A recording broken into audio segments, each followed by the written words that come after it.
ሰላም ጤና ይስጥልን። ይህ ኢትዮ ብሬኪንግ ኒውስ ነው።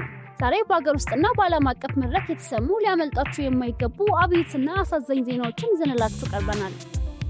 በአማራና በአፋር ክልሎች ስለተፈጸሙት ዘግናኝና ጅምላ ጭፍጨፋዎች መንግስት የሰጠው አቋም ምንድን ነው?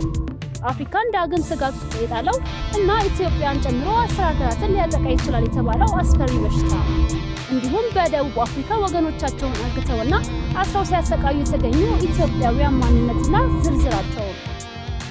እነዚህንና ሌሎች መረጃዎችን ይዘንላችሁ ቀርበናል። ለቻናላችን አዲስ ከሆናችሁ ሰብስክራይብ በማድረግ ቤተሰብ መሆን እንዳይረሱ። የሰብአዊ መብት ጥሰቶች ምርመራ ጥሪ። የመንግስት ኮሚኒኬሽን አገልግሎት ሚኒስቴር ዴኤታ ወይዘሮ ሰላማዊት ካሳ ዛሬ በሰጡት መግለጫ አሸባሪው የህወሓት ቡድን በአማራና በአፋር ክልሎች የሚፈጽማቸውን ዘግናኝ ወንጀሎች በገለልተኛ ዓለም አቀፍ አካል እንዲጣሩ ጥሪ አቅርበዋል። በመግለጫቸውም ቡድኑ በጋሸና፣ በሰሜን ሸዋ አንጾኪያ፣ በጭና፣ ጋሊኮማ፣ ቆቦ፣ ኮምቦልቻና በሌሎች አካባቢዎች በመቶዎች የሚቆጠሩ ንጹሃንን በጅምላ መጨፍጨፉን የሚያረጋግጡ መረጃዎች መውጣታቸውን ጠቁመዋል። ወይዘሮ ሰላማዊት አክለውም ለሰብአዊ መብት እንቆማለን የሚሉ ዓለም አቀፍ ተቋማት የሽብር ቡድኑ ወንጀሎች እንዳላዩ ሊያልፋቸው አይገባም ሲሉ አሳስበዋል።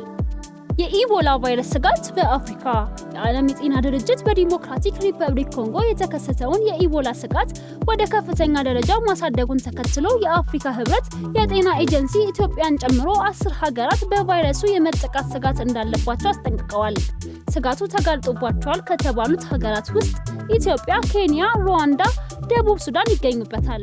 እስካሁን በዲሞክራቲክ ሪፐብሊክ ኮንጎ 82 ሰዎች በቫይረሱ መያዛቸው ሲረጋገጥ በምስራቅ በኩል የምትዋሰነው ኡጋንዳ 5 የኢቦላ ተጠቂዎችን አረጋግጣለች።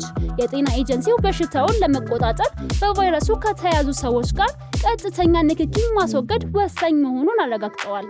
አሰቃቂው የፓኪስታን የቦምብ ጥቃት።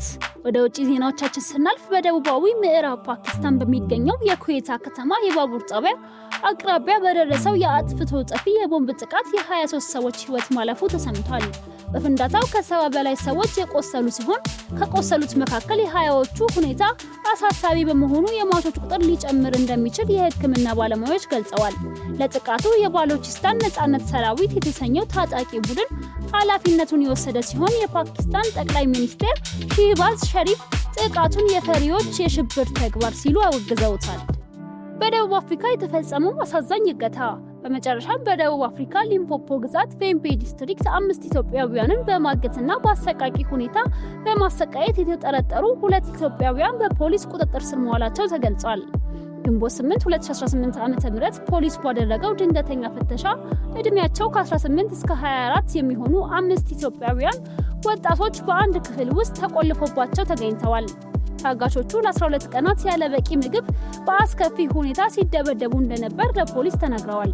የ24 ዓመቱ ምዝጋናው ጌታቸውና የ20 ዓመቱ ተሻለቱ ሜዎ በሰው ማገት፣ በህገ ወጥ ሲጋራ ዝውውር፣ በገንዘብ ማሸሽ ወንጀሎች ተጠርጥረው ፍርድ ቤት የቀረቡ ሲሆን ፖሊስ ሌሎች ተባባሪዎችንም እያደነ መሆኑን አስታውቋል። ተመልካቾቻችን የዛሬው ዜና በዚህ ተጠናቋል። ነገ በሌሎች መረጃዎች እስከምንገናኝ ድረስ መልካም ቆይታ።